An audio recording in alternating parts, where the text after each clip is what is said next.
Lucky Sheyt by G. Morrison. A scurry het skitterd on a top o' a skipper, and a skipper verloot on a all his crew. A schooner had hame, and got the crew bikker, nu a skitter poor toet, for the skipper's een moe.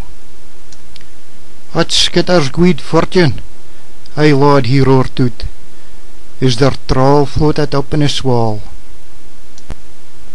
Their net it was full, it was stopped and stood.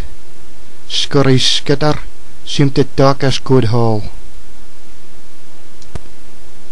A crew all got it, and wash it as gotch, and beard their boxtigals shite.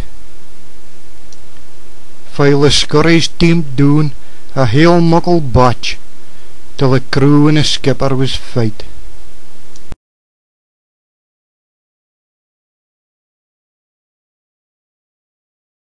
This poem was written in Scots Doric, a language for the northeast of Scotland. It's about a seagull sheyting on top of the fisherman and bringing him luck. Now, a seagull in Doric means a scurry. Hope you enjoy it.